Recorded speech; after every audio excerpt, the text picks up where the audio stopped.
Bismillahirrahmanirrahim. Assalamualaikum warahmatullahi taala wabarakatuh. Perkenalkan, nama saya Mas Saiful dari kampus Institut Agama Islam Al-Qadiri Jember, kelas 5B PAI non reguler. Di sini saya akan memenuhi tugas mata kuliah dari Bapak Fikri Farihin. Di sini saya akan memaparkan materi yang sudah disampaikan kemarinnya oleh kelompok 3. Untuk meningkat waktu, langsung saja di sini untuk pembahasan yang pertama yaitu tentang pengertian evaluasi. Jadi kita kan pasti bertanya-tanya, apakah evaluasi itu? Yang pasti kita kenal pasti evaluasi itu apa ya? Cuman sekedar seperti ujian seperti itu.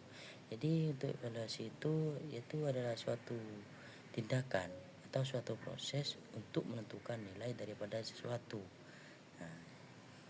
Yang seperti dibilang barusan hampir sama, cuman dengan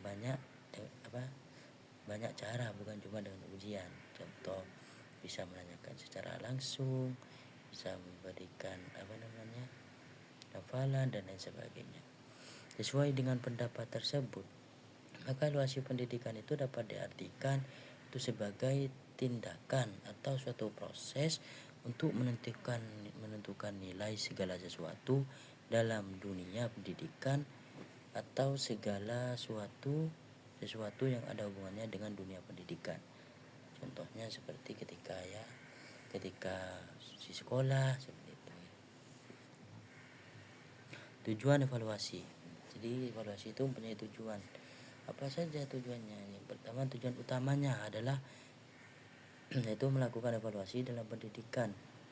Tujuan utamanya itu untuk mendapatkan informasi yang akurat mengenai pencapaian atau tujuan instruksional oleh siswa, sehingga dapat diupayakan tindak lanjutnya yang merupakan fungsi dari evaluasi tersebut. Nah, selain itu juga ada beberapa tujuan evaluasi. Yang pertama, tujuannya yaitu untuk menilai capaian tujuan.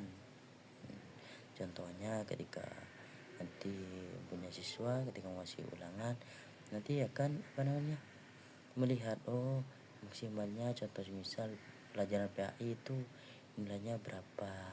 Atau kalau 80 ya berarti harus 80 ke atas. Kalau ke bawahnya berarti nanti harus dikasih remedi. Pasti seperti itu. Yang kedua yaitu mengukur macam-macam aspek pembelajaran yang bervariasi. Jadi pembelajaran itu aspeknya itu bervariasi, banyak macamnya. Contohnya bisa belajar dengan menggunakan nyanyi, bisa menggunakan secara menerangkan, secara lisan dan lain sebagainya. Motivasi belajar siswa. Jadi siswa itu harus dimotivasi. Kenapa ya? Agar dalam mencari ilmu, dalam belajar, siswa itu agar tambah semangat, tidak kendor.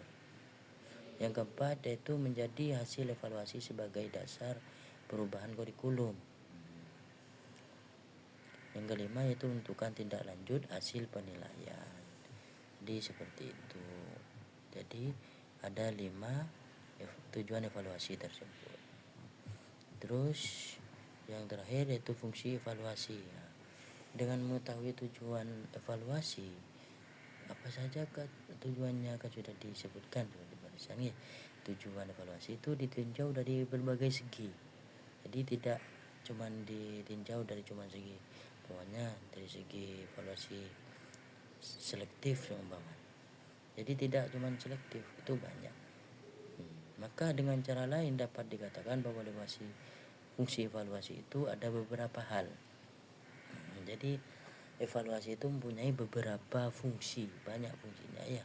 Yang pertama itu bisa menggunakan fungsi selektif, dan dan yang kedua itu menggunakan evaluasi yang berfungsi sebagai diagnostik, dan yang ketiga yaitu evaluasi bisa digunakan sebagai suatu penempatan.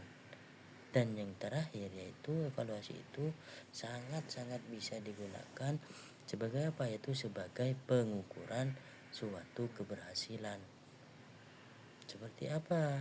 Jadi contohnya seperti target, saya tahun ini nilai saya harus bagus, harus di atas 80 contohnya seperti itu. Jadi ada pengukuran sebuah keberhasilan. Jadi itu yang mungkin dapat saya sampaikan, kurang lebihnya saya mohon maaf sebesar-besarnya.